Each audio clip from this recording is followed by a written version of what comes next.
Hello, আসসালামু আলাইকুম। সবাইকে জুম্মা মোবারক। সবাই কেমন আছেন? ইনশাআল্লাহ ভালো আছেন। এই তো আজকে আমি নিয়ে আসলাম একটা ভুড়ি ভুড়ি রান্না করা রেসিপি।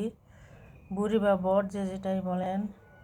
এটা আমি এইভাবে রান্না করে প্লেটে একটু পরিবেশন করে নিয়েছি। এখন এই যে কড়াই দিয়েছি, কড়াইতে ভুড়িগুলা বা সিদ্ধ করে ধুয়ে পরিষ্কার করে যে কড়াইতে ঢেলে নিয়েছি। তারপরে যে পেঁয়াজ পেস্ট দিব, পেঁয়াজ পেস্ট দিয়ে আদা রসুন পেস্ট দিব, তারপরে লবণ হলুদ মরিচ দিয়ে, তারপরে ধনিয়া জিরা দিয়ে, তারপর মাংসের মশলা দিয়ে এটাকে ভালোভাবে হাতে মাখিয়ে নিব। তেল অ্যাড করে হাতে মাখিয়ে নিব, ভালোভাবে হাতে মাখিয়ে তারপরে এটাকে রান্না করব। রান্না এটাকে রান্না করব। এই যে হাতে মাখিয়ে নিলাম, হাতে মাখিয়ে নিয়ে তারপর রান্না করব।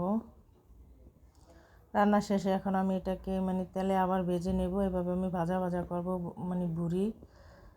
এভাবে আপনারাও রান্না করবেন, ইনশাল্লাহ ভালো লাগবে।